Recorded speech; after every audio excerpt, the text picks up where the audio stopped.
Good evening, everyone, and welcome to the regularly scheduled board meeting of the Akron Public Schools on 25 October 2021. I want to thank everyone for being here, and we'll stand for the presentation of colors from the Air Force Jrotc from Bookdo Community Learning Center, led by Lieutenant Colonel Lori Arredondo and Master Sergeant Desario. Colors, that's hands hut. Right shoulder, arm. Colors, forward, march.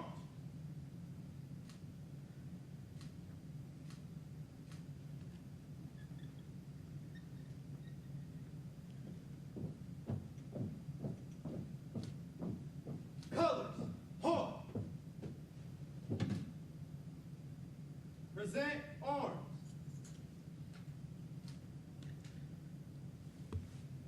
I pledge allegiance to the flag of the United States of America and to the republic for which it stands, one nation, under God, indivisible, with liberty and justice for all. Order, arms.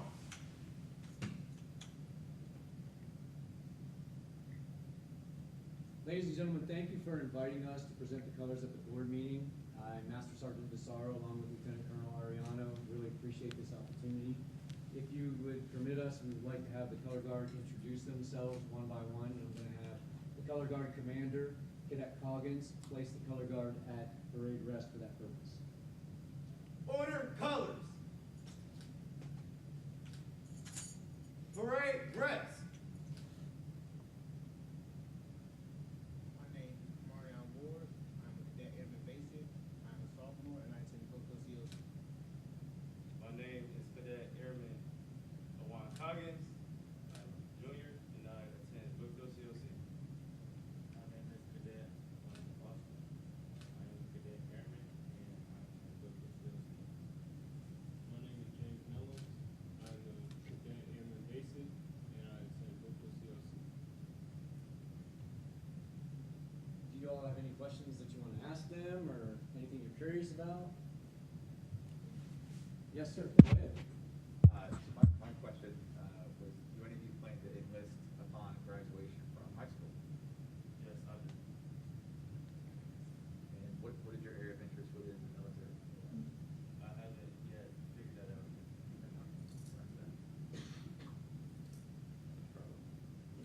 Yeah, you asked a similar question. I was going to ask what each of you are thinking. I know it's early in your high school careers, but what are you thinking you might like to do post-graduation? Do security for the Air Force. I was thinking either getting a job in IT or joining the military. I was thinking of joining the Air Force. I was thinking of going to college for engineering. Pretty cool. Pretty cool. Well, thank you very much.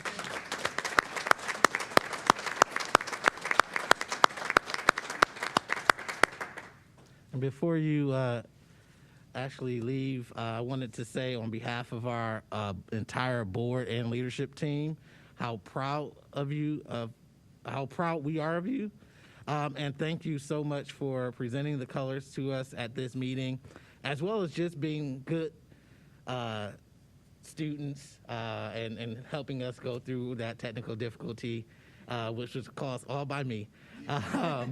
But we appreciate that.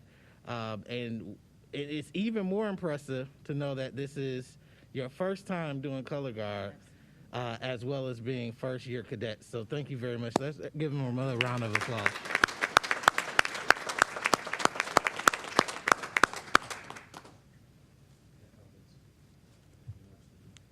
Colors, that's hands hut. Right shoulder, arms. Color guard. Pose. Forward, march.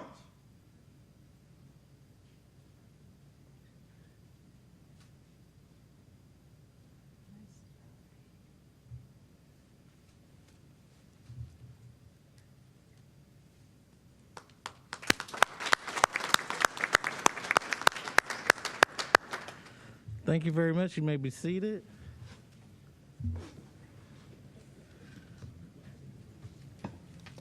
We also want to thank their teachers, their senior Army instructor and Army instructor as well.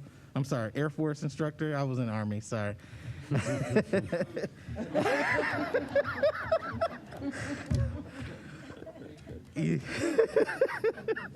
I'm going to leave that one alone.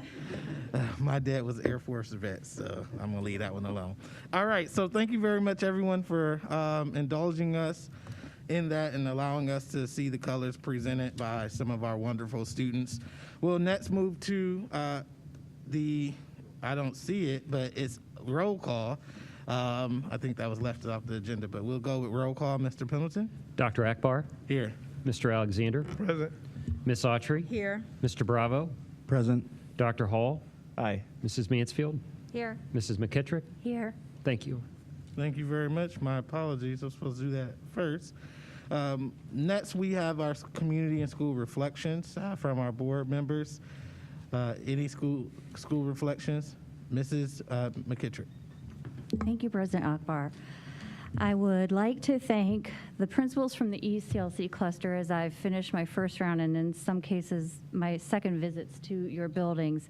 So thank you for your hospitality. I appreciate everything that you do every day for our kids.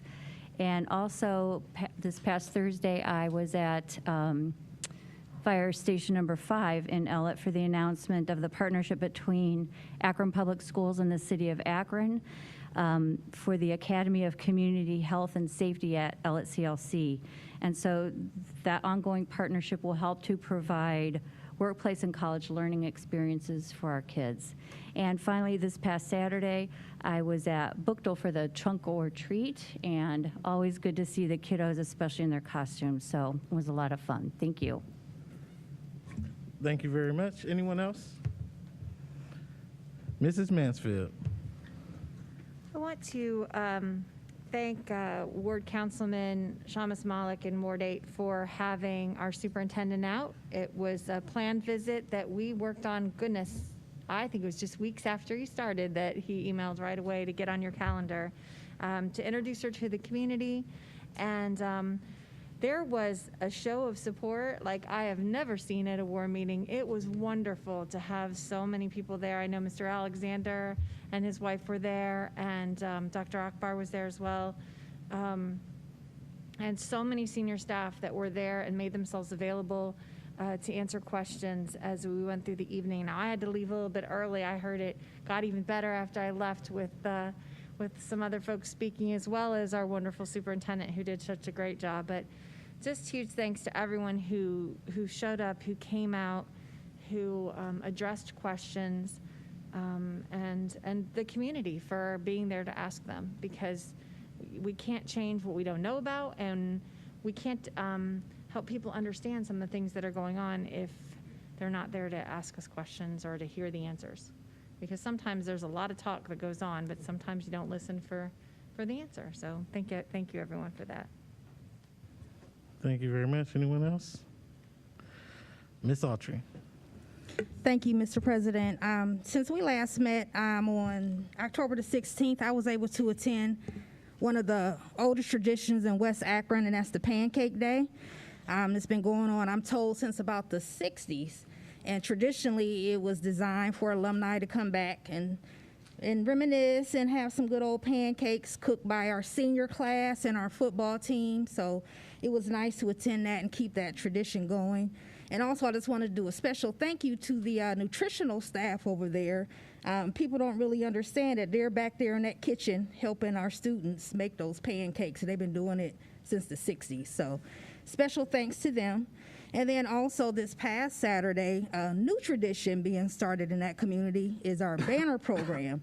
And anyone who drives down Copley Road will see banners of scholars that we highlight for making it to their senior year and the various programs that they're involved in. And that program is sponsored by the PTA over there. It's Grassroots.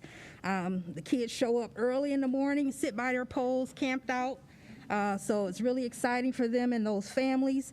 It's grown over the years from 10 banners, and now we have 25. So we hope to fill up the entire Copley Road showcasing those various seniors. So special thanks to those volunteers and families who keep that tradition going. Thank you. Thank you very much. Mr. Alexander? Yes, I also had the opportunity, as Mrs. Mansfield said, to go to Ward 8, and I want to thank the Superintendent Fowler Mack for being there and talking to the community there, and thank all the staff that was there too, because it was good to have a lot of staff there to support her, and we had a lot of good discussion. And I also had the opportunity to meet while I was there Mrs. Heidemann, who the Bookto Stadium is named after, and so it was nice to be able to go there and meet somebody that who Mr. Heidemann was my supervisor when I was a kid at 14 when I got my first job, and so it was nice to meet her. And I also got a call from her daughter from Columbus, the Columbus City Schools, and she has a program there which we'll probably share a little later on once we get more information about it. And I also went to Pancake Day, which is always a nice time to go there and see everybody and meet with the community, eat and talk, and get a chance to see some of the old friends that you don't get a chance to see. And then last, I went to Ward 6 Ward meeting with Mr. McKittrick, Councilman McKittrick. And it was a nice little turnout there. I saw one of my old colleagues there. It was when I worked with Akron Public Schools, named Pat Fila. Some of you may have been around, know Pat. I got a chance to see her there. But one of the highlights of that ward meeting to me was there was a parent there, and she talked about the college and career academies. And she said if it wasn't for the college and career academies, her kids wouldn't be as well as they were. She said they weren't doing too well in school. When the college and career academies came to Ellet, they got into the college and career academy, and they just blossomed, and they're doing really well. And she's just proud of them, and she had a lot to say about Akron Public Schools. So I didn't have to say a whole lot about us and brag about us, but she said that and talked about how well it was. So it was a joy to be there and hear someone else talk about how good we're doing versus us and talking about how well we're doing. Thank you. Thank you very much. Anyone else? All right, hearing none, we will move to, there's no request currently to address the board, so we will move to our recognition section. And Madam Superintendent, you want to go to the, yes.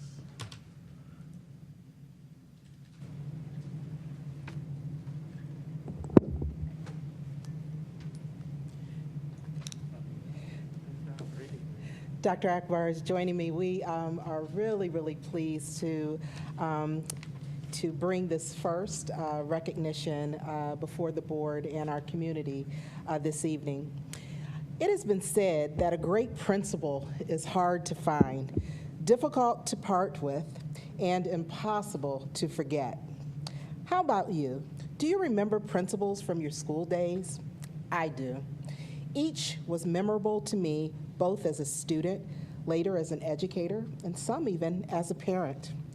And while they may not be easy to find, we've worked hard to gather quite a powerful group. Nearly 50 of the best principals you'll ever find anywhere are right here in the Akron Public Schools. And this evening, we want to honor them. October is National Principals Month, a month where we recognize principals and the essential role they play in ensuring a positive climate and culture for students and staff. Their passion, energy, unique perspective, and dedication makes us all proud.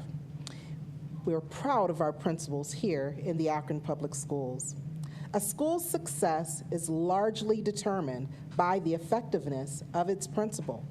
Decades of research have made that clear. And countless of hours of other research have also shown a sense of humor is critical to the success of a principal. I think it's safe to say anyone who has been a principal can tell you without doing hours of research that if you don't have a sense of humor and you don't love children, it's hard to remain in this job. Truth be told, principals need a wide array of leadership skills and an effectively fluid and flexible approach to the unexpected. And the really good ones can ensure that students have access to strong educational opportunities.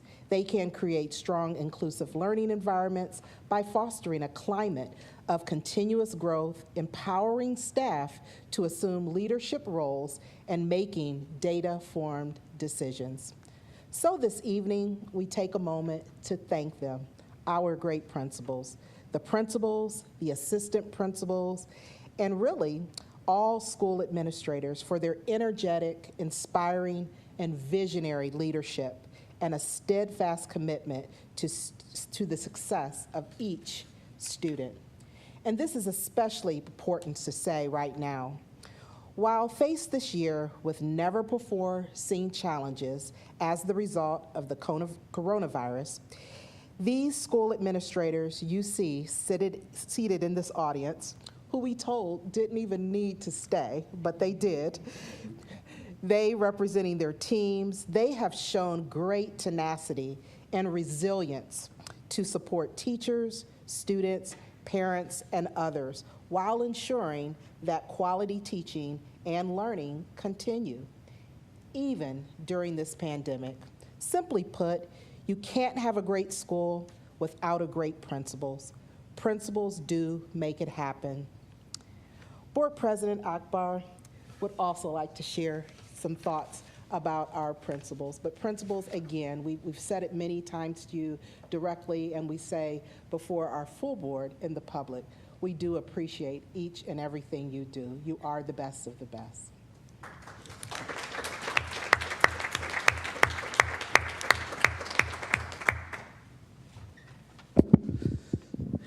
Thank you, Madam Superintendent. And I would be remiss if I didn't say it is with gratitude that I stand before you and greet you and share some words with you, because you truly are the tone setters for our school.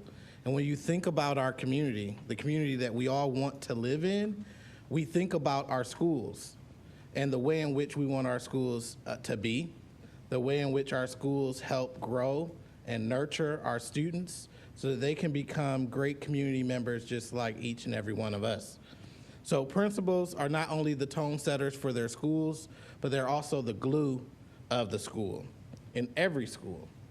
So in addition to establishing high academic expectations and managing those pesky day-to-day operations, they are responsible for collaborating with students, teachers, parents, and community members. We all have a vested interest in the success of our schools, and when you do that, you provide a safe, inclusive, and inviting school environment. We are extremely proud of each and every one of you and each and every one of your teams that you lead, and we sincerely appreciate your dedication and willingness to inspire success and to live lifelong opportunities for learning each and every day. Tonight, we, each and every one of our board members, have the wonderful opportunity to celebrate each and every one of you in an incredible way based off the work that you've done as leaders in your school buildings and on behalf of all of our students.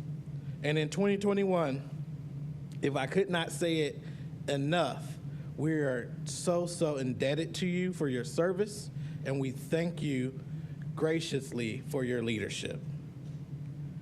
It is beyond measure what you have been able to accomplish and the way in which you help bring our students back into the building.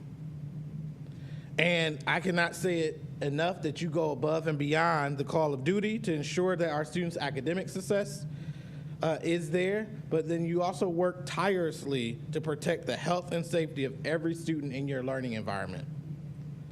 You build a great community, a strong one, that often, with rapidly changing, you provide that caring guidance that's needed. With every new challenge, they've risen to the occasion, and you've also led your learning community forward with bold leadership, and it deserves all of our appreciation, admiration, and applause, as you are the experts that our students and our parents and families look to in the community for leadership. So thank you very much, and I want to say congratulations. And I believe we're gonna go per board member? Right? Oh, I think so, right? not sure. I believe each board member has presentations to make. I don't know what order we're going in, so we're just gonna go with Ms. Autry first.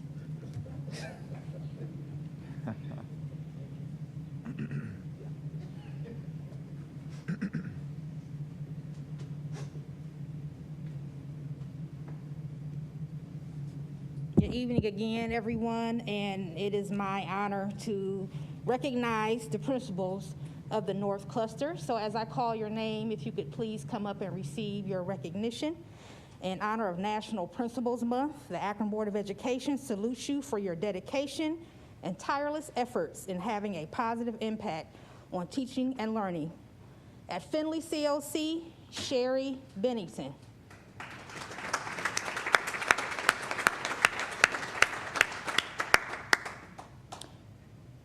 At Forest Hill CLC, Sarah Core.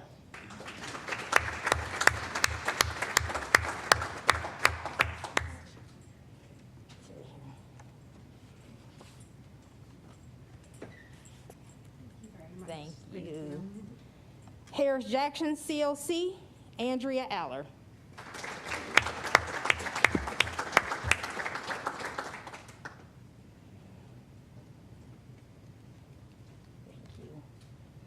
And Leggett CLC, Gregory Blondheim.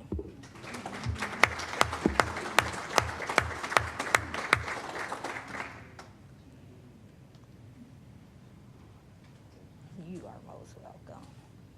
Jennings CLC, Dawn Harper.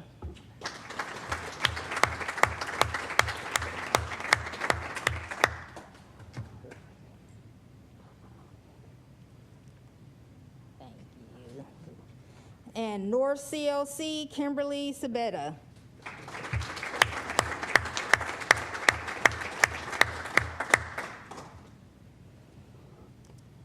Thank you so much. And one more round of applause for our North Cluster principals.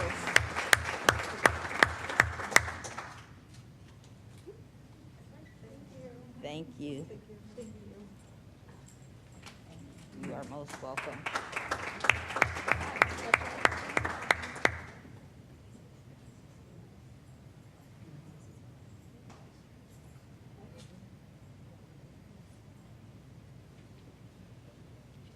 And I do have three more that I'd like to acknowledge at this time. From STEM Middle School, Amanda Morgan.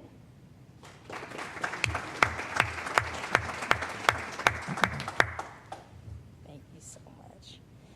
And from Akron Alternative Academy, Rebecca Green Pelota.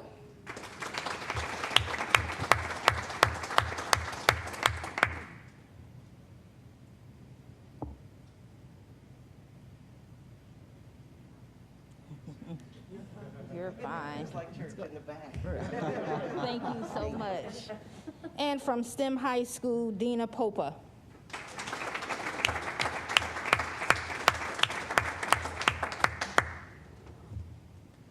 Thank you so much. And one more round of applause for these wonderful principals. Thank you. Thank you. Thank you. Okay. Good.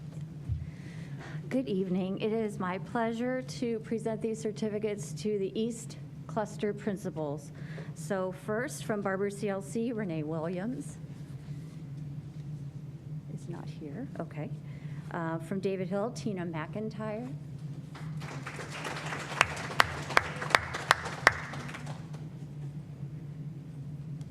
You're welcome. From Mason CLC, Renee Kokas.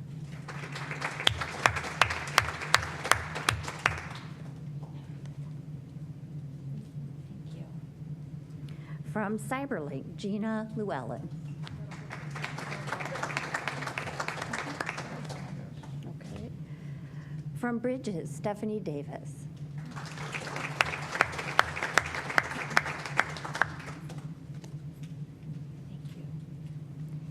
From ECLC, Walter Nolan.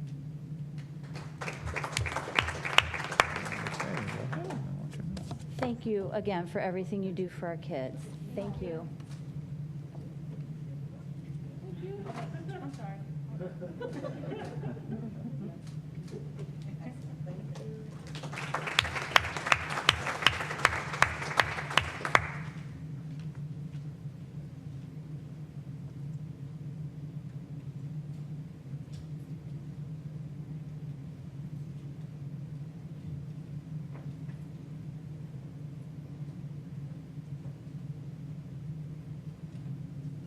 Good evening, and thank you all principals for being here. As said before I came up, all the work that you do is very, very important. The kids need you, so do we, so thank you very much. I have just a few here. I have the Elliott cluster, but I have a few of the elementary schools, so I'm just going to name the ones I have here. I have from Betty Jane, CLC, Jennifer Lucas.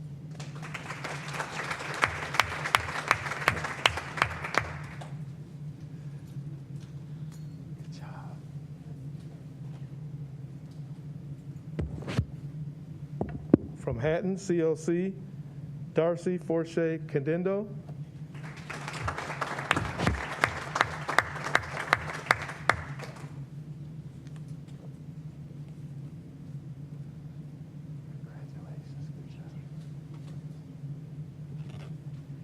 And from Windermere, CLC, Megan Lee Wingfong.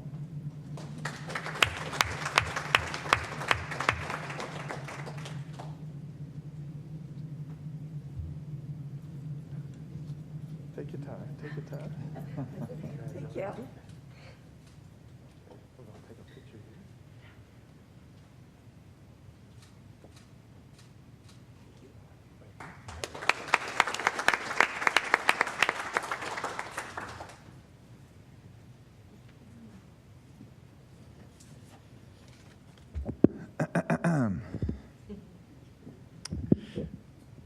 Greetings and salutations, all. Thank you for being here again tonight. I have the honor and privilege of presenting to the Book Tour Cluster. So, by the way, we have 3 more hours after this. Are you all staying for that? Just okay. Here we go. Rebecca in the back's got my back. Okay. So first, I'd like to recognize Ms. Tara Bruce from Krause CLC. Please come up.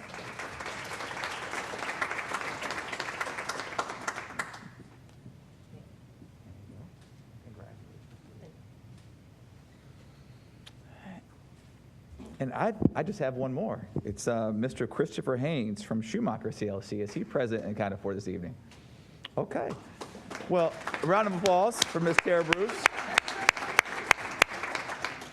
She gets to stand next to the best looking guy in the room for her picture. Come here, get some. Come here.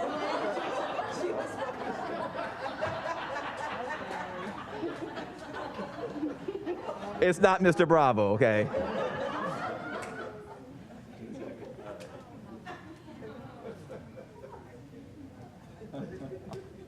It's always fun to follow Dr. Hall. Oh, my goodness. For those of you who don't know, we were upstairs, and we got to thank some of these folks a bit for all the work that they do.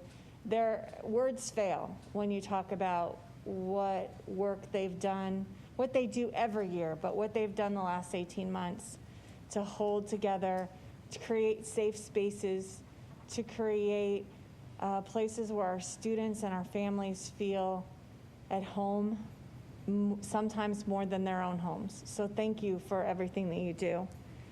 I can't look at Mr. Bravo ever because he and I are on the crying tour. I have the honor of recognizing and thanking the principals of the Firestone Cluster. And first up is KCLC with Matthew Dozlak.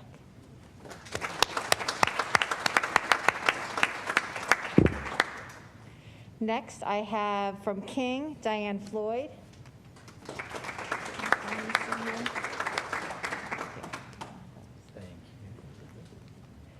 Kristen Booth from Resnick CLC.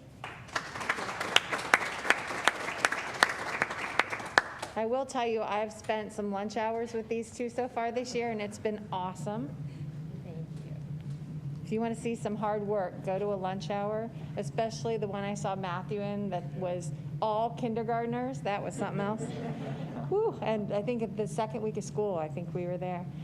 Jessica Sachs from Litchfield CLC.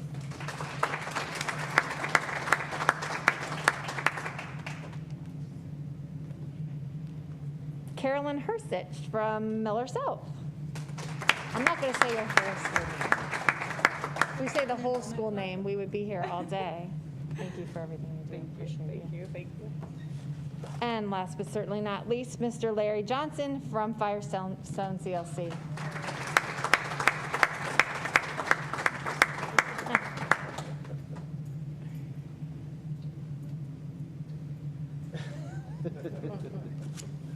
You know you would get a hug. Good. All right. Thank you. Thank you.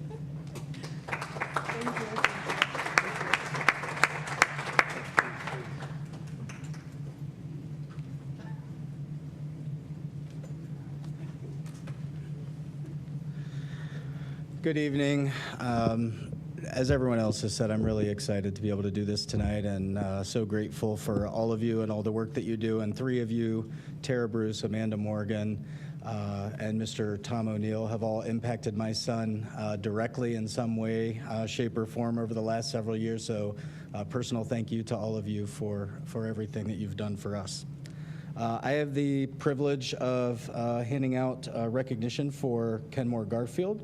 So first up from Firestone Park, Lynette Stevens. Okay.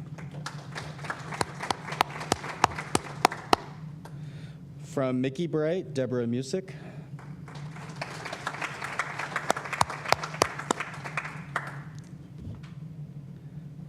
From Reimers CLC, Becca Cassiopo.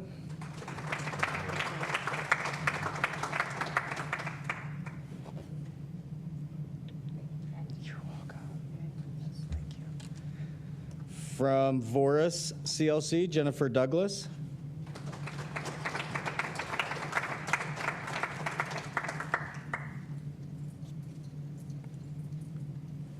Thank you. Yes. From Ennis CLC, Dave Curzon.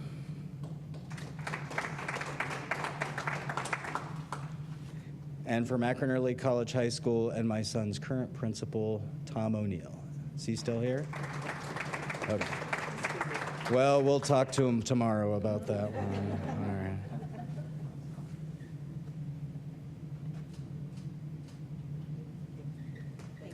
Thank you. Thank you so much. And as we said, principals, your leadership is definitely one that we admire and respect and thank with so much gratitude for your leadership of so many. At this time, we will continue the rest of our meeting. As titillating as it is, we know that you have other things to do, so we will give you 5 minutes of a recess to allow you to leave, and then we'll come back together. Thank you.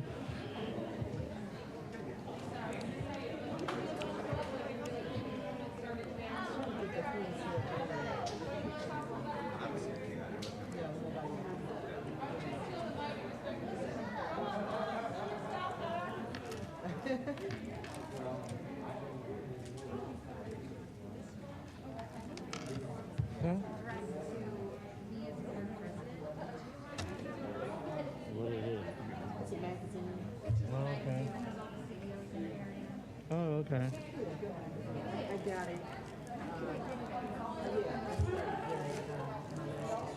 Okay. So if they're good, they do different. Okay. Will do. They have one. So we'll resume at 6:10, just so you know. Oh, sorry.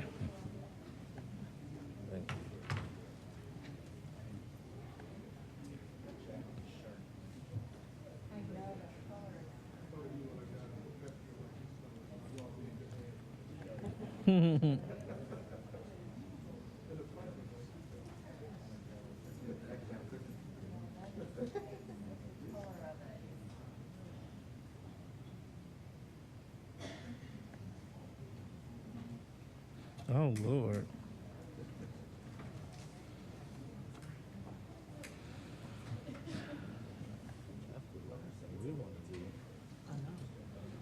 Lord.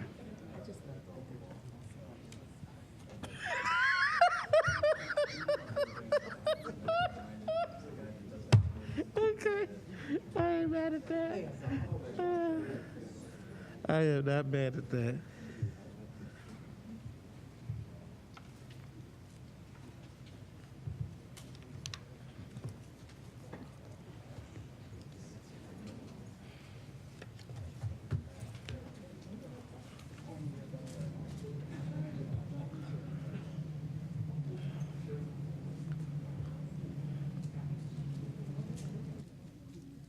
So,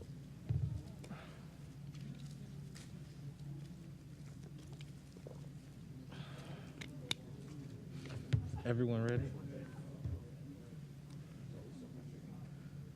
I don't know, probably. Let me ask.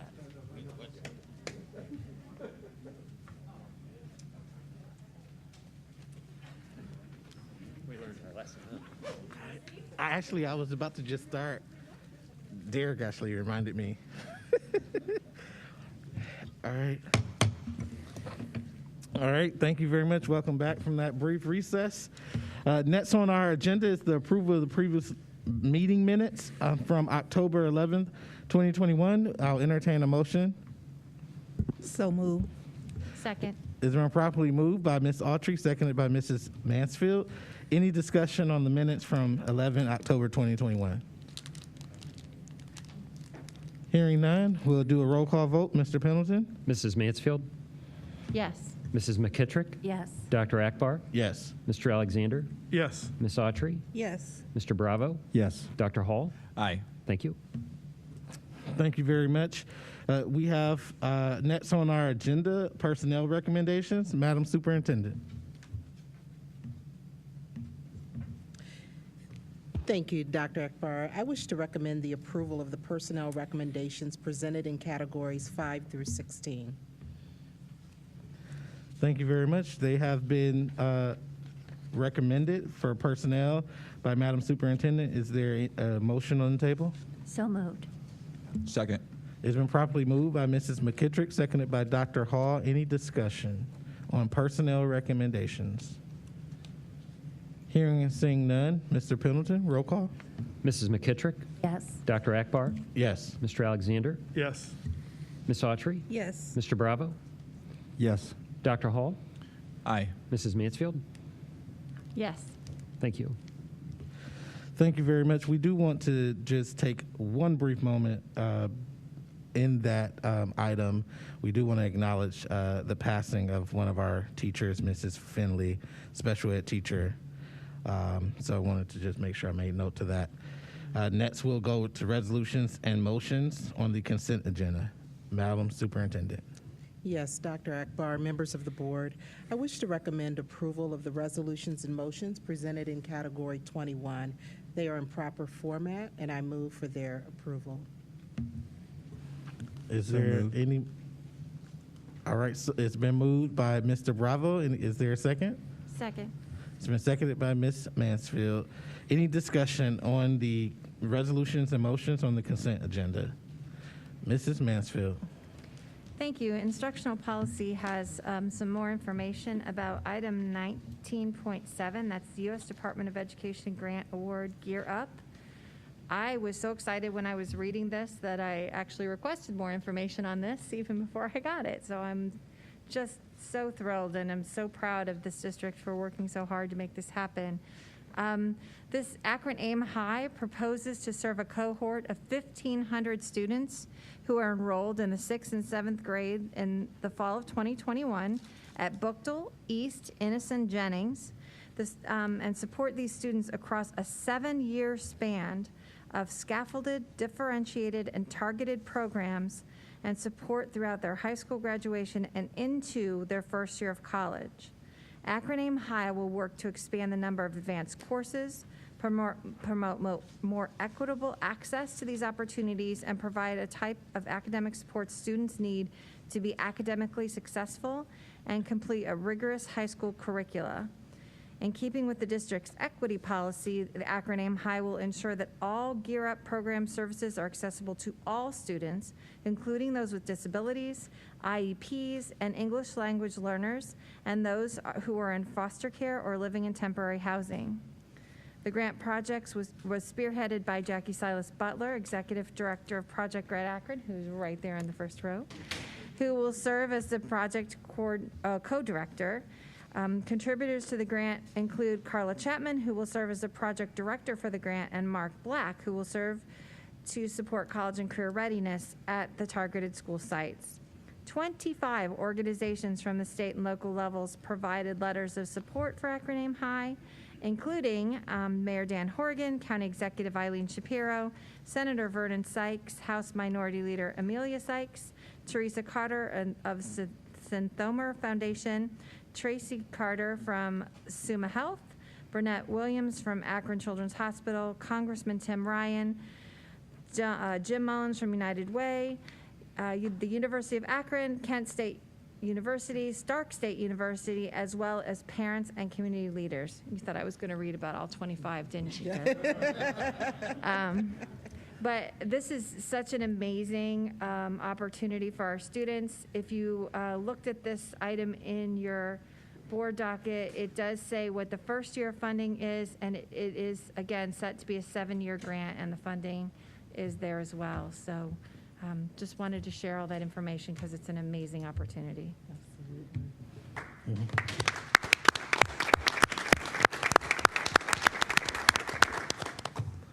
Thank you very much. Thank you. Gear Up is a great program. Actually, I worked for that program in graduate school in Michigan, so it's good to see the greatness that it will do here, right here in Akron. Is there any other discussion? Hearing and seeing none, roll call vote, please, Mr. Pendleton. Dr. Akbar? Yes. Mr. Alexander? Yes. Ms. Autry? Yes. Mr. Bravo? Yes. Dr. Hall? Aye. Mrs. Mansfield? Yes. Mrs. McKittrick? Yes. Thank you. Thank you very much. Next on our agendas are business affairs recommendations. Madam Superintendent. Sure, Dr. Akbar. I wish to recommend the approval of the business affairs recommendations presented in Category 23. Again, they are in proper format, and we request their approval. Thank you very much. Is there a motion on the table? So moved. Second. It's been properly moved by Mrs. McKittrick, and seconded by Ms. Autry. Is there any discussion on business affairs recommendation? Mrs. Mansfield. I swear this one will be short. Just wanted to also point out the work of, oh my gosh, who was it? This brought this one. Of Yvonne Culver in the planning for item 23.1 for the Chaz Zuckerberg initiative. I'm always like, what is CZI? And the training that is going to take place at the Knight Center. Very excited about that. And I have additional information on that in email that I'll forward to the rest of the board in case not everyone got to see that. So thank you. Thank you very much. Any other discussion? Hearing and seeing none, roll call vote, please. Ms. Autry? Yes. Mr. Bravo? Yes. Dr. Hall? Aye. Mrs. Mansfield? Yes. Mrs. McKittrick? Yes. Dr. Akbar? Yes. Mr. Alexander? Yes. Thank you. And thank you very much. Next, we move to our superintendent's report. Madam Superintendent? Dr. Akbar, I'm not going to give a formal report. Dr. McWilliams-Woods is going to present on the report card this evening, and so that will be. Yep.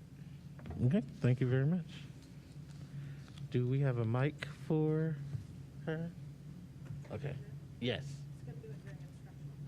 Yeah. Oh, okay, not right now. Okay. You can do it whichever one you want. Do you want to do it now or later? We can, as long as, I think one of our instructional policy members was just going to introduce, I think that would be great. Do we have popcorn for this? Happy to. I want to know if we have popcorn for this or Now not. presenting Dr. Ellen McWilliams-Woods, who will speak about the report card. Take it away. Seamless. That was perfect. Perfect. We need your entry music. That's right. Theme music. That's right.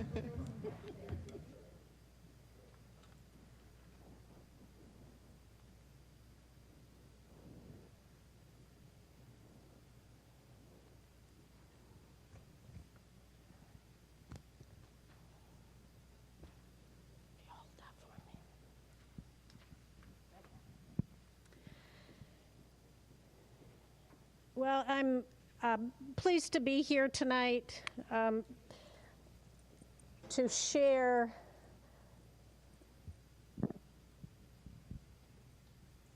share a little bit more about our report cards. We sent everyone the executive summary that we sent right when the report cards were coming out. But tonight, I thought we'd do our normal presentation that you all are accustomed to, where we take a little bit deeper dive into our results, particularly because this is such an extraordinary year. And we actually have said that for a couple years when the report card results have come out. This one is no different. And then in instructional policy, we're actually just as a commercial, we're going to go even deeper and look especially across some of the equity measures. So if folks are interested in coming at the next meeting, we'll take an even deeper dive there. So the report cards this year, for many years I shared, we used the visuals of an apple compared to an orange, compared to a banana, because the report card kept changing year to year. Well, this year, I couldn't even add a fruit to it because there really is no way of comparison with this data compared to previous data. There's a few measures that we can see trajectory over time, but there are so many factors that went into the testing that happened last year with partial data, with students remote and in person, with not as many students being tested. And then you translate that across the state, and you think about all of the conditions that were different for districts across the state. There were rural districts that didn't have technology, and during all of that remote time, they were doing paper pencil packets. Is it fair and equitable for us to compare their results with another rural district that was one-to-one, that had full technology? Some districts stayed in person the entire time. Other districts, similar to us, stayed remote most of the time. So there's a wide range of results and measures and what data they were even able to collect last year. I put right at the beginning, the Ohio Department of Ed, very carefully as they released these report cards, they said this data is really only being released for the purposes of recovery and improvement planning. And they, in big, bold, overarching conclusions based on this report card should be made with great caution. And then they also added that what the data does tell us in this story is that the reality that the pandemic disruptions had the biggest impact on the state's most vulnerable students. And that there's been a study from the Ohio State University that really dove into the results. I'll be sure to share that out with all of you because it's a deep, hefty report, but it does show very similar results that they're seeing across the state are reflected here. So the great caution, just to remind everyone that testing was canceled completely in 1920. So there's no data to say, well, let's compare last year to this report card, okay? So that's the most important thing. In 1920, there was no data to compare to. So everything you're gonna see here where I say there was increases or decreases, it's from 1819 to 2021. So we're kind of skipping that 1920. And then testing resumed spring of 2021, 3 weeks after we all came back in person. So just keep that in mind as well. We came back, 3 weeks later, we started testing. And then typically 99% of our students test, but we chose in a very deliberate manner, and just like you all led that charge for 18 months, that we prioritize safety over anything else. So we intentionally told our remote families who were already choosing safety to keep their students remote. We asked them to come in and test, but we didn't barrage them with threats of, if they didn't come in. We let them choose based on their own children's safety whether they wanted to have their students come in and test. We contacted them a number of times, but we didn't threaten them with anything to say they absolutely were required and had to. And so we ended up with 69.6% of our students testing versus 99%. So right there, that's why you can't compare this data from past years, because we have about 30% of our students who didn't test. So 6 measures that are consistent from past years. There are 3 measures that basically have partial data included in them. So our progress measure, which is value added, is based on 3 years of data. We don't have 3 years of data to compare, so that is a partial measure. Gap closing is partial because same thing, that includes value added data. We don't have value added data in that measure, so it's partial. And then our prepared for success, some testing required some ACT testing that was canceled last year, so that also impacts that measure. This is the summary of the John Glenn College of Public Affairs report and the 4 major findings that are pretty consistent with what we're finding. Basically, for math, students are missing 1/2 to 1 full year's worth of math across the state. And for English language arts, it's 1/3 to 1/2 of a year's worth of learning loss when they look at the state testing results. Students with below grade level achievement, so our lower performing students going into the testing, performed lower and had bigger declines than the higher performing students. Districts with full remote experienced test scores up to 3 times greater loss than districts that were back in person. And then historically underserved subgroups, their scores declined 1.5 to 2 times larger in ELA, but we didn't see that disparity in math. So those are the statewide results, and our results are pretty consistent with those 4 major findings. So the first results, and in the executive summary that we sent you, we actually gave you more detail by grade level on the results. But in general, our students for the district declined 11%, and you'll see that black students, the average was 11.8 across our grades 3 through 8. And then our white students, 10.8% decline, and then the average across the state is 7.6%. So you can see that our students declined scores from 1819 to 2021, outpacing the state average. And then in math, and this is a national trend also, that math is seeing a bigger hit and bigger decline than English language arts.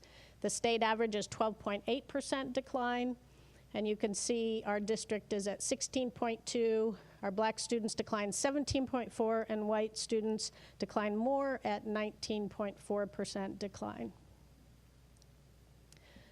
Our chronic absenteeism is one of the, it's hard to say positive because there were more students that were chronically absent, but our chronic absenteeism rate went up to 25.5%. When you look at the state average is 24%. The Ohio 8 average is 63% chronically absent, which is, just kind of earth-shattering. But know that that was a difficult thing to wrap your arms around, trying to keep attendance during remote. We, because of our technology infrastructure that we already had in place, was much easier for us. We had digital background data that Howard Lawson created that was unbelievable, that helped us out a lot in terms of our ability to track attendance. The second measure is progress. I told you that for value added, they don't have the 3 years worth of data, so that is considered a partial measure. For graduation rate, this is another measure that was consistent because this is the class of 2020 for the four-year graduation and the class of 2019. So this is pre the full year of pandemic. And you can see we continue to see a very nice steady improvement in graduation rate over time that did not get disrupted by the early part of that pandemic in March of 2020. And I want to make sure you see in the bottom right, the CTE. These are students who have completed 2 years of the coursework, or 2 courses for their career tech pathway when they graduated. Those are called concentrators, which means they've completed 2 courses in their pathway that the state now counts them as a full-fledged career tech student. You can see the graduation rate when the students take those courses in their pathways, which obviously our goal is to have all of our students over time taking at least 2 courses. Our goal is to get them to 4, but if you take at least 2, look what happens to your graduation rate, which is pretty, you can see exactly why we're doing college and career academies. That has been a trend for a number of years. The gap closing is whether subgroups are closing gaps between the state expectation and where our subgroups are. There is some good news here that we are seeing all of the subgroups listed on the right are closing gaps, and from that 2019 or 2018-19 to 2021, that all of those subgroups are closing gaps. In graduation, I apologize, I should have clarified that. For graduation, okay, they are closing gaps for graduation. This measure also uses value added, so we can't say whether the measure is closing gaps on the academic side, but for graduation, we can. And then the 5th measure is the improving at risk for K-3 readers. And this is consistent with the John Glenn public policy study in terms of students being on track and off track, that you'll see in the middle there are on track percentages for the fall of 2019 compared to the fall of 2020. And the red obviously means that we have less students who are scoring on track. Now, we were remote during this time, so it's a fall to fall measure. And then the last measure, the prepared for success, is how ready our students are for college and career academy and life after high school. And I showed you kind of the multi-year, since this is such a central part of our college and career academies. And the green means that each year there's been an increase as we've gone over the years since 2017.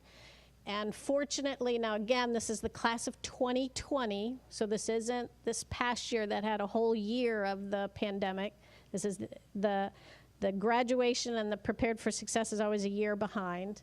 But for that year behind class of 2020, we continued to see improvements across nearly every single measure, which is very positive. And I added the state average so that you can see, because sometimes it looks like the exam score for the AP, 5.6%, looks very, very low, but then you realize the state average is 10%, so we're on our way to getting close to the state average. The industry recognized credentials, we're the most excited about the continued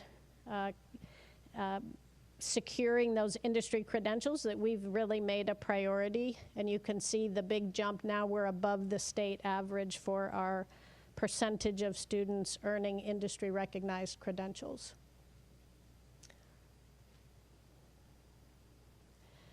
The one thing that our Instructional Policy Committee has spent a lot of time on is how does this impact the report cards?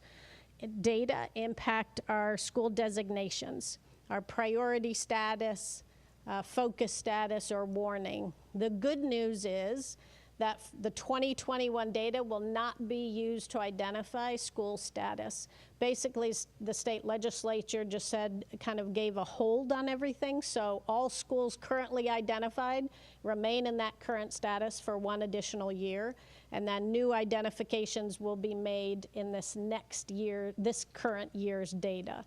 So we sort of get a grace period for that year that it's not used for designations. So to summarize our results, and this is similar to what we put in the executive summary, that continued solid improvement for 4- and 5-year graduation rate, steady improvement in prepared for success. Our chronic absenteeism increased by 6.7%. Our achievement, which is obviously our biggest concern and our biggest focus, dropped an average of 11%. And then our gap closure, our subgroups are closing gaps in their graduation. And that is the summary. All right, any questions? Yeah, questions. Dr. Hall? Well, actually, I'll defer to Ms. Mansfield. Mrs. Mansfield? Yeah. I have a question about those who didn't test. So how were we graded? Were our statistics based on those that did? What was it like if I don't show up for a quiz, for example? I'm gonna put this in terms I understand. If I don't show up for a quiz and I don't do it, I get a 0, right? So did it count as a 0 toward our overall report card, or did they just not count? Did it act like that quiz didn't exist? Yeah, that's a great question, and it's a complicated answer because it depends on the measure. So the performance index, which I didn't show kind of our long history there, the performance index, you get penalized for every student you don't test. So that really is, for us, that's not a reflection then of our performance, because 30% of our students didn't test, and that you get a 0 counted towards that. And so it drops, it basically kind of penalizes you and drops your score. So it doesn't really reflect your actual student performance. On the state tests, just the straight what % proficiency, it does not count in that. So you don't get penalized. When we say we had an 11% drop across the board, that is a real 11% drop for the students who tested. Okay, so it's not a penalty there. For the K-3, it's a partial impact, of course. The partial impact is you are included in that measure if you tested the fall before and the fall of 2020. So you're only included in the measure if you have 2 data points. So any of those 30% who didn't test are pulled out of that measure. So we can see for the 70% that did test what happened, but you're not getting the full flavor, of your students. So it's a little bit different because you have to show the data point in the fall, and you have to show the data point to be included in that measure. You have to have tested twice. Otherwise, they take you out. Okay? But that's a great question. Thank you for understanding what I meant. I'm not sure if that was clear, Right. but I had read one piece about it counting as a 0, and then I didn't understand which part it was. So Right, thank the you. performance index is where it counts, it penalizes you. Yeah. Yeah, so my goal is to ask great questions as well. Let's see here. I'm going to take a shot at it. So the first question I had was, it's with regard to the, and I don't know if it's easier to go back to the slide, but it was the achievement dash test results. It was declines consistent with similar districts. And I just want to make sure that I'm really understanding that slide. Yeah, that one. There you go. So it was saying that, so just using the math average as an example, it was shown that the district was 16.2%. That's us, right? Yes. Okay. For math, yes. Right. And then black students declined 17.4 and white students were 19.4. Is there another cohort of students that aren't accounted for here that would account for our drop from, meaning that if I take 17.4 and 19.4, that's the vast majority of our students. I guess I don't understand like how we're 16.2 when our two biggest cohorts are well above, are definitely above that. Is there a third cohort of students that were definitely below 16.2? Yes, our Asian Okay. English learner population and our Hispanic students Okay. scored, they were the lowest performing in the math. And I do have that in the narrative of the executive summary, but Yep. they scored. So that's what brings that average. Gotcha. Okay. So that group basically didn't decline as heavily as black and white students, if I'm understanding what you're saying. No, it's the Because I'm looking that at the for math, they actually declined. For math, they declined less. Yes. For ELA, they declined more. Yeah. Yep. It's the okay. opposite. Yes. Okay. So they must have done it. So their decline must have been significantly less for math as compared. Oh, that's interesting. Okay. And that's true. Mrs. Jrotc would confirm this, especially with the English learners. The impact obviously is going to be greater in any of the English subjects versus the math, because the math doesn't require as much English proficiency as numbers. Yes. Gotcha. Okay. And then my second question was going to be, and then you showed, next was the graduation trends slide. You showed the improvement there. What would this number look like if we were looking at students who did, and I sat through this 2 years ago before I was actually on the board, and so I know that you have an answer for this one. What does this number look like if I'm just looking at students who did all 4 years with Akron as opposed to students who transfer in? I'm so glad you asked that.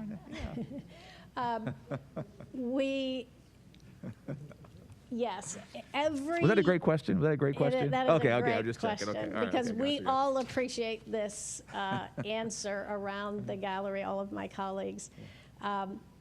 Every year that we test that, where we carve out and pull out any student who's been with us for the full 4 years, the graduation rate, when we first started doing it, it was more than 10 points to 12 points higher.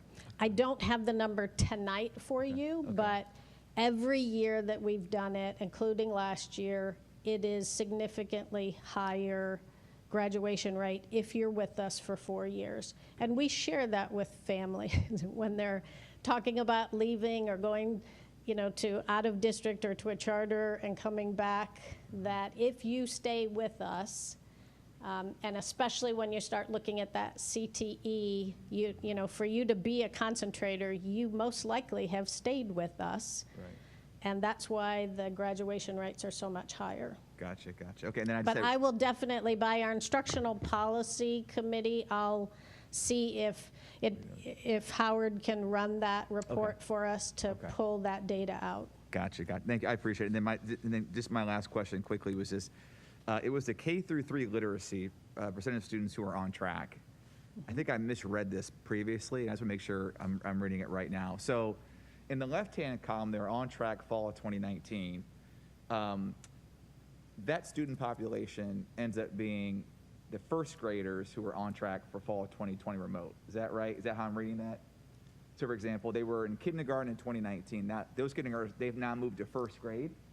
So they're on track. So basically, 80% of those kids were on track in kindergarten. A year later, only 17.7% of those kids are on track. Am I reading that right? This is actually from, yes, but you have to remember the kindergarten students in the fall of 2019, 83% were on track. Right.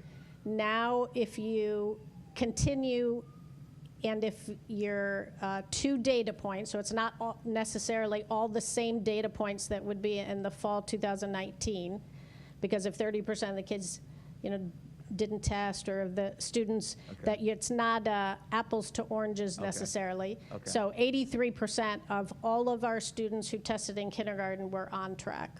Okay, gotcha. And then when you look at when they're in first grade, when you look at all those first graders, it was 72.7% were on track. Gotcha. So when I'm looking at first grade, 75.6 and then 50%, what you're saying is that it may not be as bad as it looks because not all the kids have tested. I think it's just this year is just a difficult year to draw those kind of conclusions, which is why ODE says, look at this. It's more the data is important on an individual student basis versus trying to draw a conclusion to say, look at how our scores dramatically dropped. We rely more on the achievement test results that we showed you, and then our own district measures of iReady and exact path that we can actually look multiple years to see how students are progressing. This measure for fall to fall, it is important for us to always look at, here's where the students were in the fall of 2019, here's where they were in fall of 2020. Students were testing at home, different environment. And then this year, we're looking more at the results that we just did this past fall and comparing back to fall 2019. We're not really putting too much weight in that fall 2020 because that was a different testing environment. And every time you have different testing environments, you really can't compare the results because that was at home. Gotcha. If that makes sense. Yeah. All right. All right, thank you. Any other questions? Okay, I just have, these are really for future. I'm sure you don't have this now. It's similar to what Dr. Hall was saying. I'm thinking about additional ways to parse the data. So one of the things that may be helpful, I believe, is if you looked at this K-3 literacy, maybe more so in cohorts, and then you could see the difference from first grade to second grade, but it's the same cohort of students. Right. And to see the difference, that might be helpful for board members to kind of decipher what you're saying. I think that I understand exactly what you're saying. And then the other piece of it is there may be other ways to parse the data. So the one slide where you had, I can't remember what it was, but it might be 2 slides away from this one, where you had, maybe 3, sorry.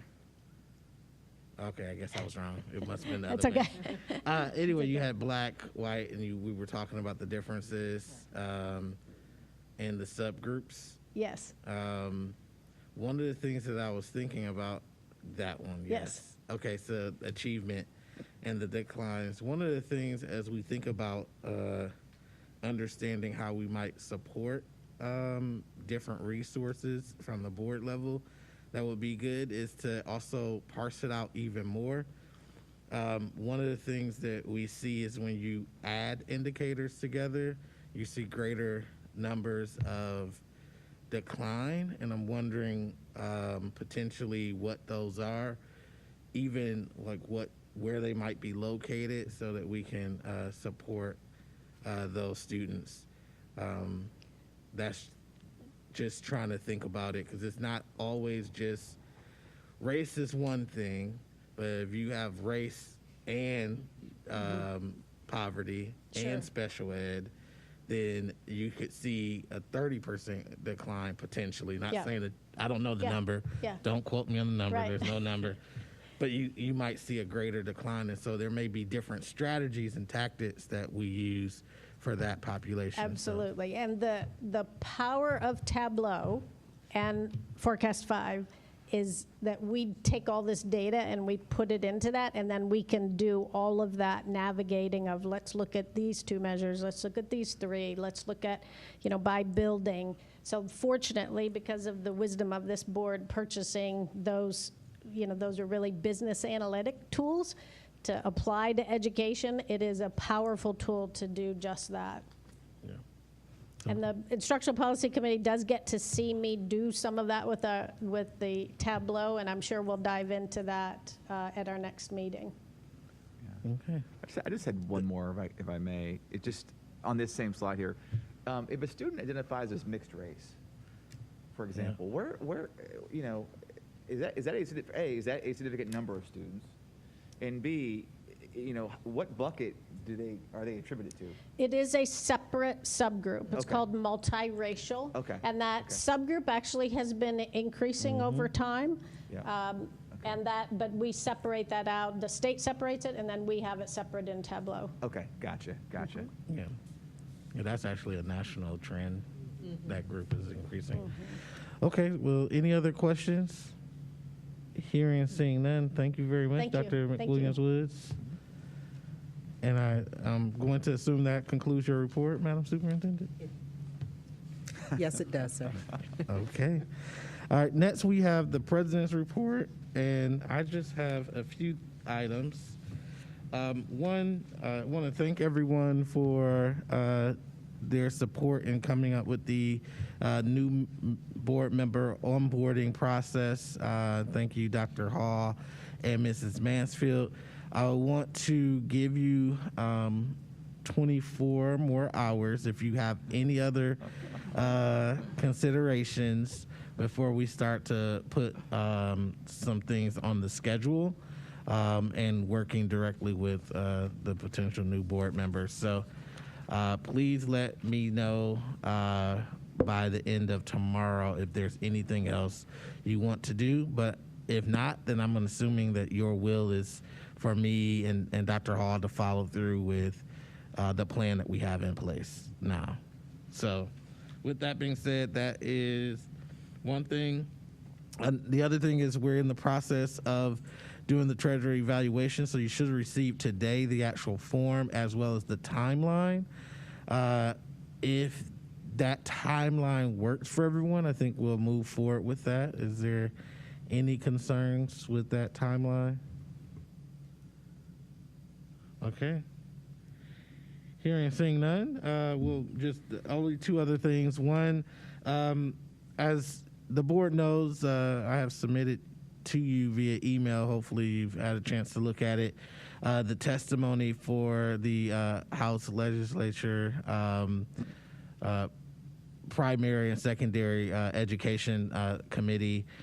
Tomorrow, I'll be giving testimony on behalf of this board for House Bill 334, and I submitted to you the actual testimony so you can read that. If there's any other things you want me to share, please let me know tonight. Other than that, that is what we will do on behalf of this board. As we all have, all of us come to this board from different levels of experience and different walks of life, and it's something to appreciate and the gratitude for the service of all the hours we put in, and thankfully our calendar, Google Calendar, gives us an opportunity to search back and see all the meetings we had related to the Board of Education last year, both those that qualify for compensation and many of those, which is even more, that do not. And we haven't heard not one board member complain about it, but the committee is looking at how do we look at compensation differently. And so out of support of each and every one of you, we'll be presenting that.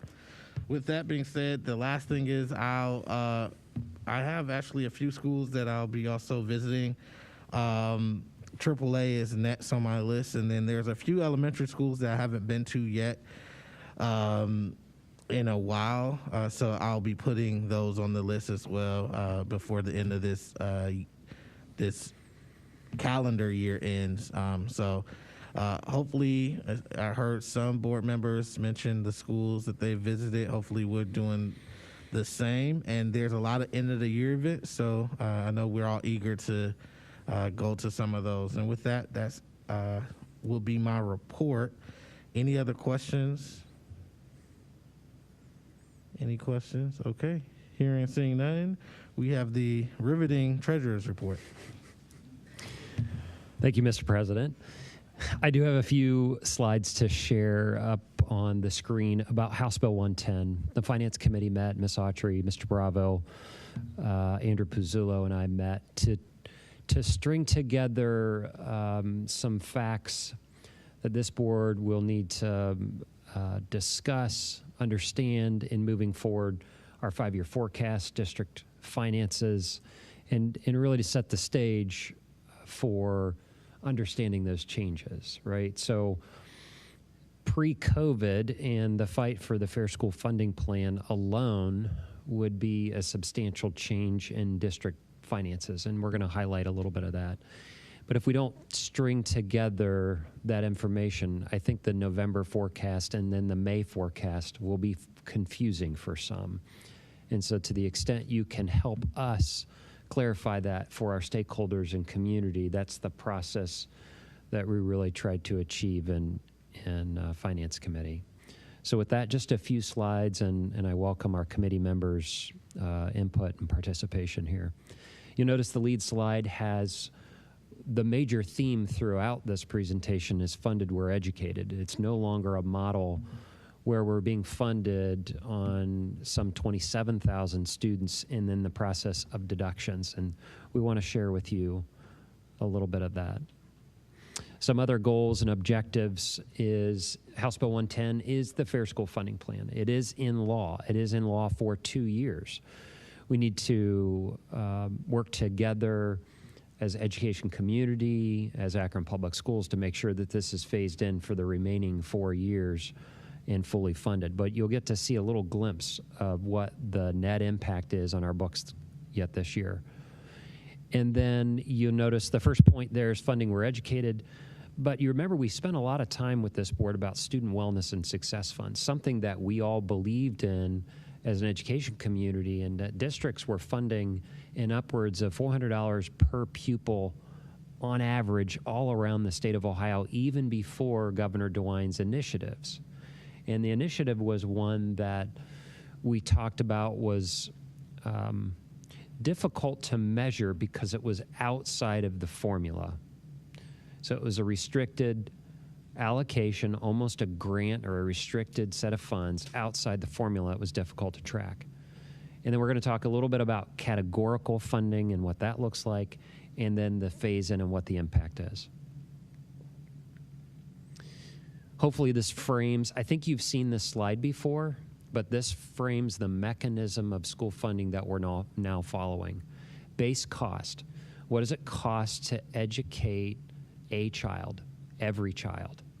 Now, the testimony in the bill language says a typical child. So that's one without any special needs.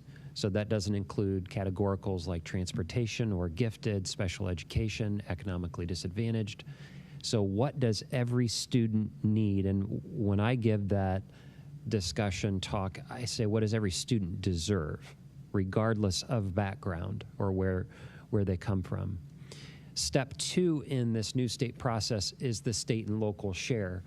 The state local share is the very complicated, unconstitutional issue in Ohio that's decades old, that we have a roadmap now for a constitutional funding mechanism. It recognizes a community's ability to participate. The definition of wealth before this has always been how much property do you have within your boundaries divided by the number of kiddos, right? It never took into account a community's ability to pay, or we're using a couple income measurements in that calculation. That's in law. That's a huge win. It's not going to get a lot of public attention, but it will right the wrongs over the decades-long constitutionality charge here and begin to correct the cycle of school levies. It's never going to eliminate, because we have a shared responsibility in Ohio. It's never going to eliminate it, but those who are more frequent, who come back to the voters and have a very high tax effort, it should stretch the time in between. And I'll give you a little measure of that. And then 3, what often gets lost in our school funding formula are the categoricals, properly defining what it takes to transport a child, properly defining what special education cost. And each one of those are a deep dive, a 5-year forecast, if you would, into those. And maybe if Finance Committee wants to study any one of those components, we can do that. But they now work very efficiently with that step 1 and step 2. And so as the base cost rises, so do our categoricals, because most of them are weighted funds. So they're weighted or a percentage of the base cost. And just to talk about that win a little bit more before you see some numbers, on average, the state funding formula provided about $6,000 per student statewide. When we hit the simulations, and this is now into law, the roadmap is to get us to around $7,200. So it's a pretty substantial increase. And as you know, that debate took place with about $2 billion of additional state funds to get us there over the next six years. So before the numbers, the highlights are we have a school funding formula that is a constitutional roadmap, that we have those 3 components, but we do need to set the stage for our understanding, our stakeholders' understanding between November and May especially. Here's some numbers to take a look at. So this is revenue. So think about the top half of the forecast when you're going to see it next month, where we say property taxes, our state formula aid, property tax allocation, restricted funds, and we've outlined those here. And I wanted you to see the different accounting mechanisms of not funding all 27,000 students and then a series of deductions. I wanted to show it in graphic format, and then I can show the payment report a little bit. So in 2021, we had $176 million of state basic aid. That's the $6,000 plus multiplied by our state share times 27,000 students. And you can see the impact of state basic aid now. Our roadmap to 7,200 multiplied by our state local share, which has now been corrected, and now it's multiplied by between 20 and 21,000 students. So no longer deducting and transferring that out. Career technical education, there was an investment in career tech education. That is a restricted set of monies. And then excess cost are those funds above and beyond what we need to bill back to a resident district if there's exceptional costs related to special education. That's still an opportunity that we have to work with a district of resident. And then open enrollment stays somewhat similar. Expense structure.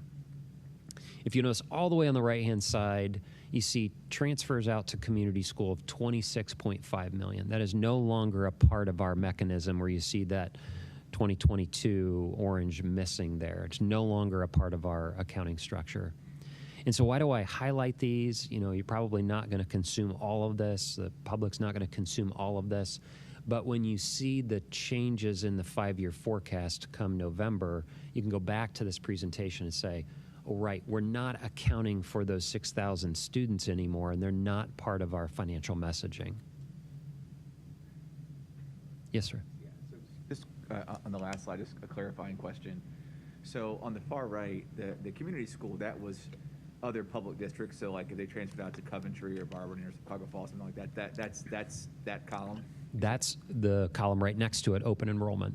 So public to public is this 11 million here. Okay, so so is the 26 million inclusive, I guess, is that additive?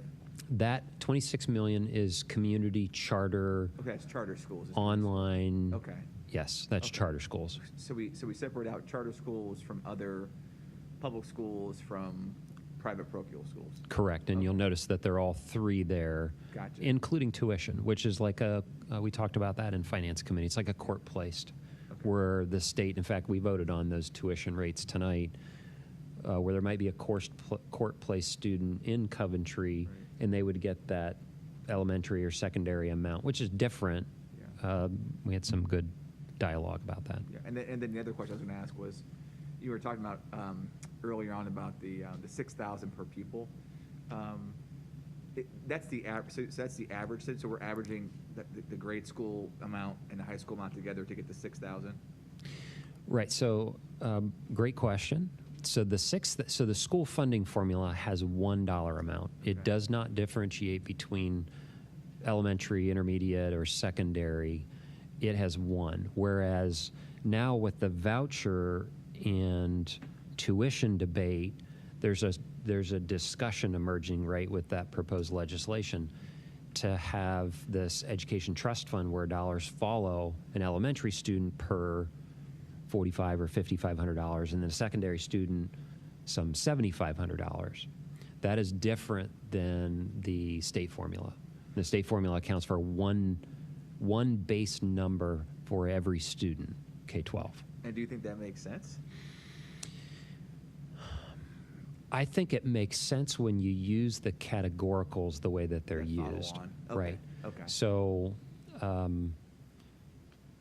career and technical education space has a weighted funding component on top of base cost, where if you need high bay or training or smaller class sizes, there's a weighted funding component to attach to those students. I think it does make sense. Okay.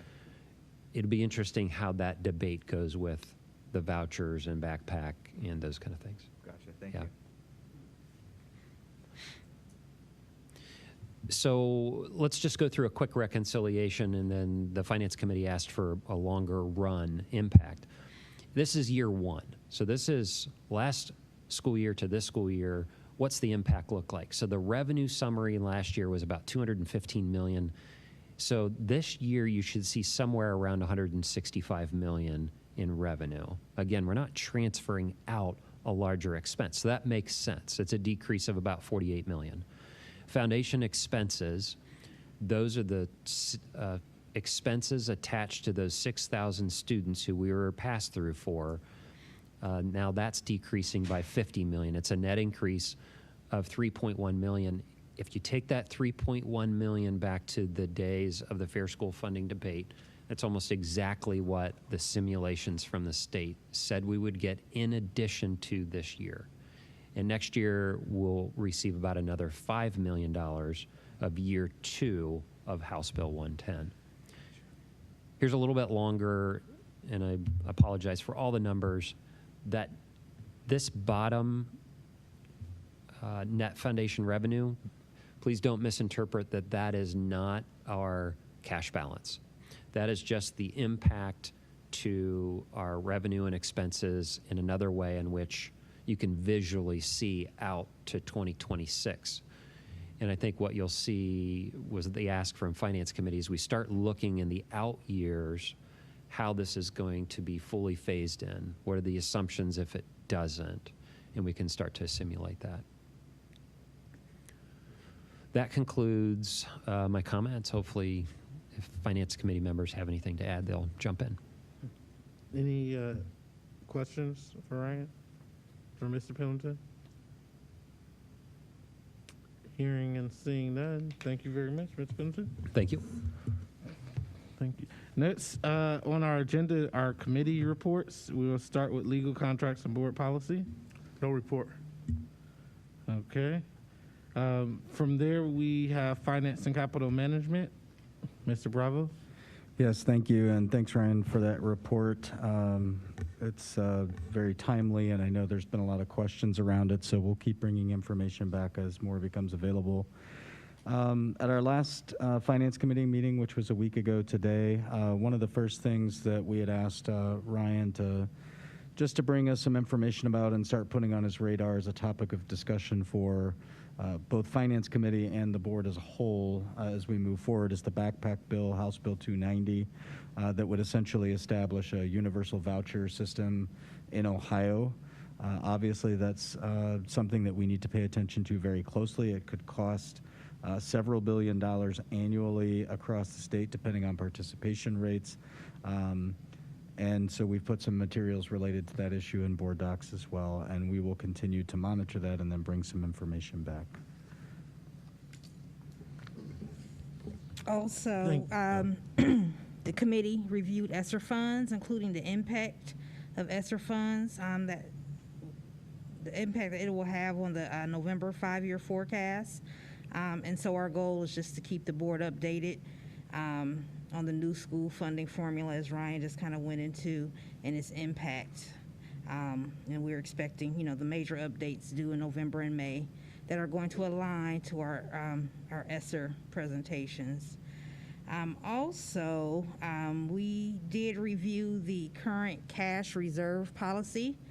So that is something that we're going to be reviewing and looking at and hopefully updating it accordingly.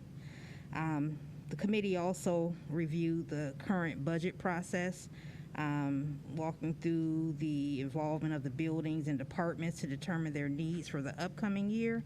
One of the things that the committee discussed was having a board survey, just so that we can better learn how to make sure the budget reflects the priorities of this board. So that is something I believe we're working on, and hopefully we'll be getting out soon, in addition to the survey results to our community and our partners, and we can better see how they align as well. Yes. We also were presented with a draft of a general fund dashboard, and I think you guys have seen those kind of floating around.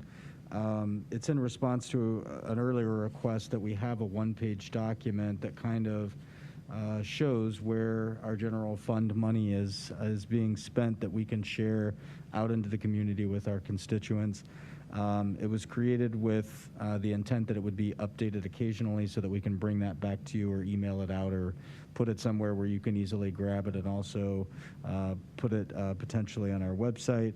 And then we had also asked, and we spoke very briefly about an update on the master facilities planning process.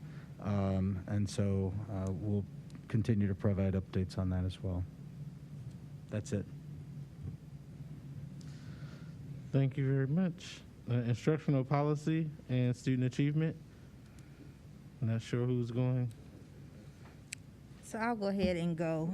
So we already heard about the Gear Up grant, and thanks again to Jackie Silas Butler and Project Grad for that.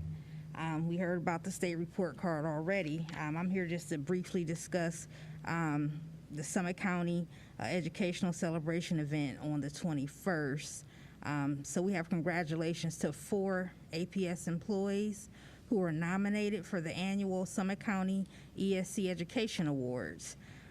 So this past Thursday evening, LaShawna Grimes of Bookville CLC was honored by being named Rookie of the Year. Our very own Chief Diversity Officer, Carla Chapman, was nominated for the Lifetime Achievement Award.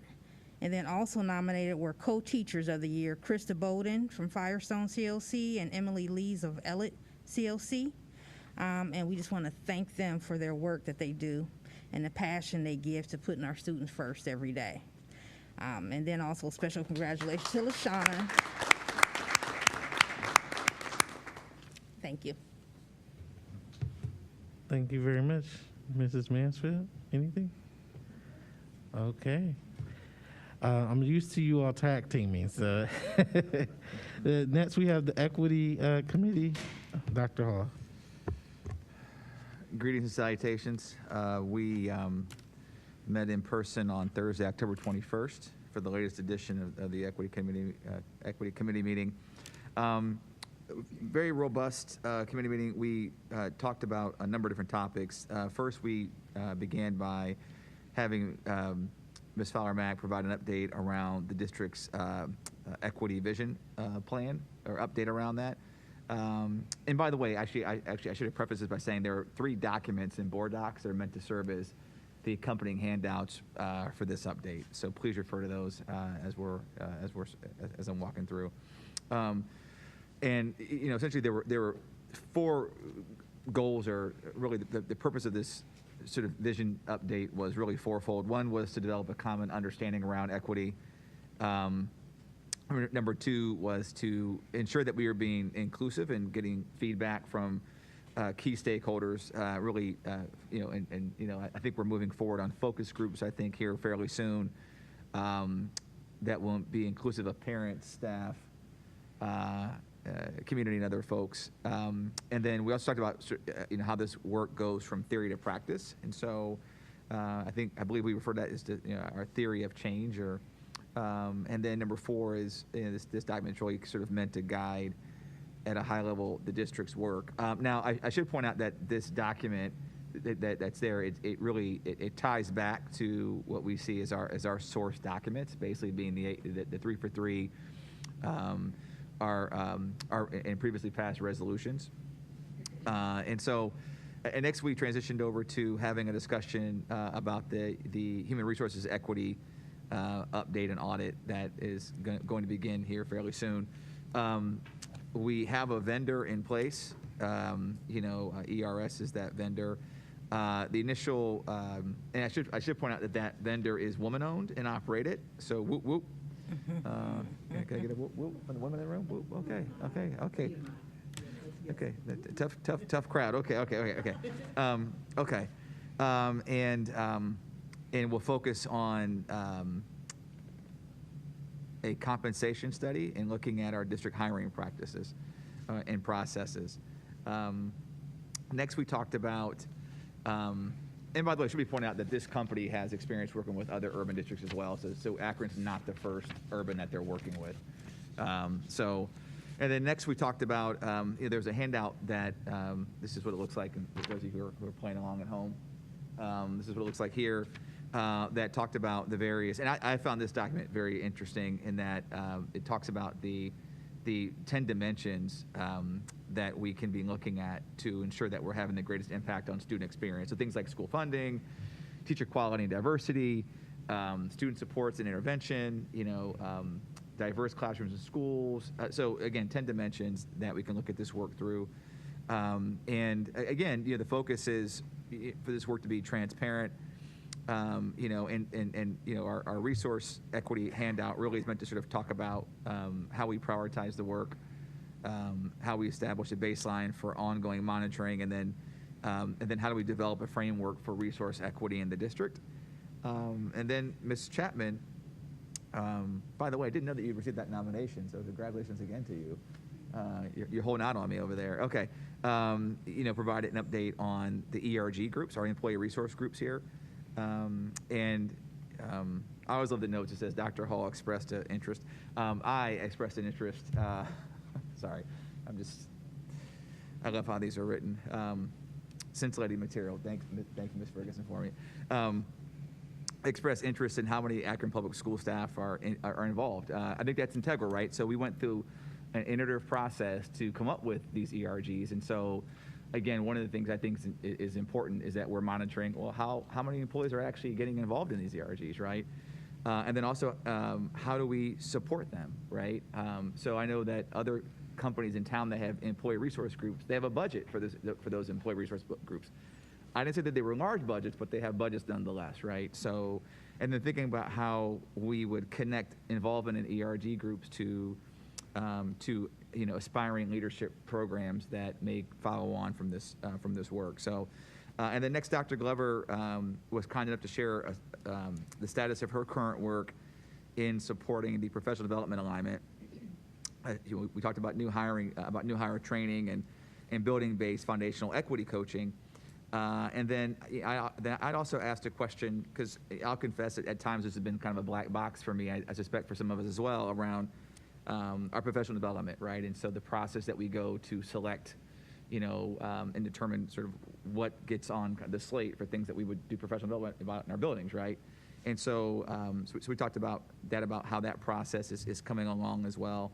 And then also, Ms. Chapman shared upcoming opportunities for networking and mentorship with other districts supporting DEI works, both regionally as well as nationwide. And so, what else did I want to talk about? I think I'll leave it there. I know that, so we'll be, so at the next equity meeting here in November, we'll be looking for updates around how the work is progressing with regard to the focus groups. And I think the other thing too is to make sure that we're being transparent about how folks get on these focus groups, right?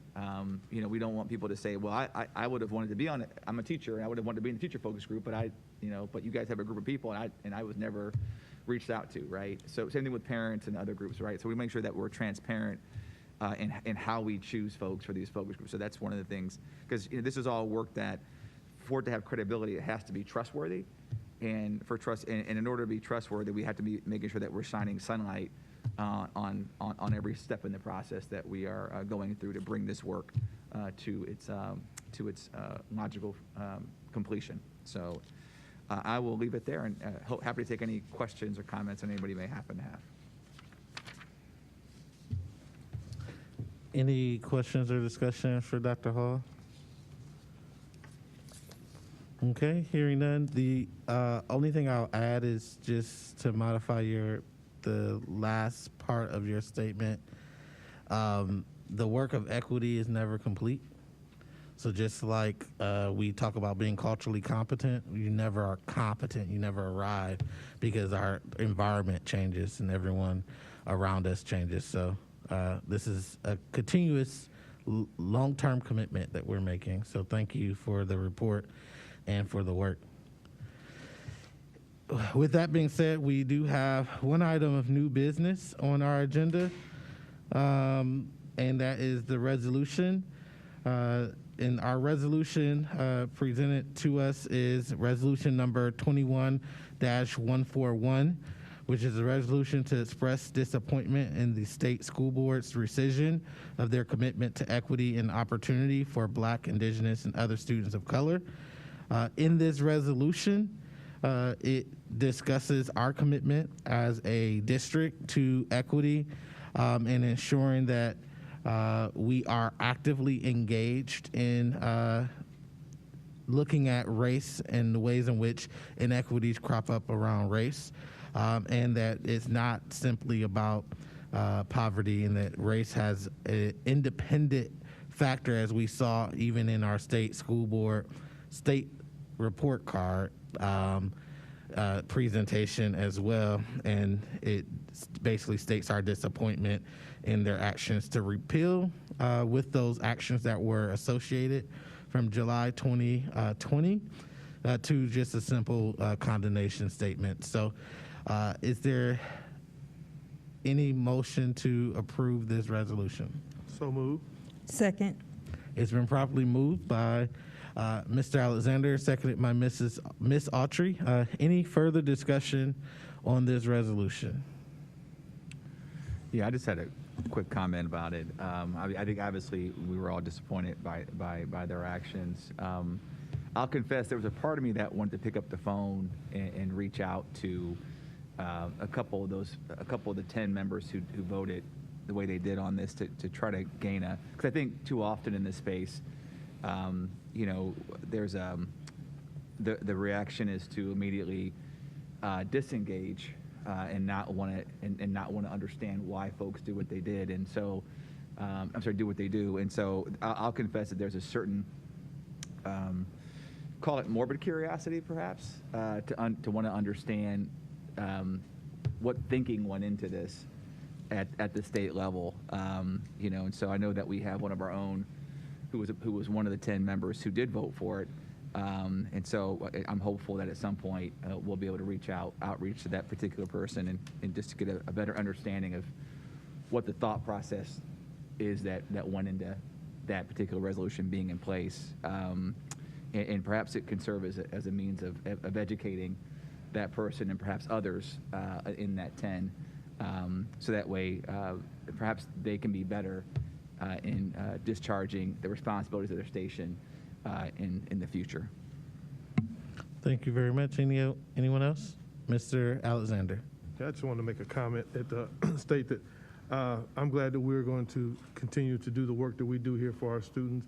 And I know there's a lot to go on across the state, across the country, and so forth with all these issues. But I'm glad that we're going to be focused on what we need to do. And we cannot allow other organizations, other places to affect what we are supposed to do here with our students. It's our students, and we make sure we take charge and give them what they need. We follow equity. We make sure that every kid gets what they need and every kid is treated fairly. So I just wanted to make that statement. I mean, it is a little disappointing that happened, but that's their focus. We're going to stay on our focus. Our focus is to make sure our kids get what they need, and I want to make sure that we stay on track with that. Don't let anything get us off track with what we need to do for our students here at Akron Public Schools. Thank you. Thank you. Anyone else? Okay, so the only further comment I wanted to make is one, I want to thank the board for being willing to hear this resolution. One of the things that this board has made a commitment this resolution does is it recommits ourselves to implement stronger actions, ensure stronger statements, recognizing that all of our students who are entrusted in our care deserve our active attention to eradicate any inequities within our system, and to be proactive even in identifying where our gaps and weaknesses are. So I want to thank this board for that recommitment with this resolution. One of the things I wanted to also just discuss briefly is the work of equity is so difficult and trying, and it's something that we have to do constantly. And it's a journey, I call it a journey, and we're inviting everyone who thinks otherwise to join us on this journey. But one of the known detours to equity is this thing called pacing for privilege.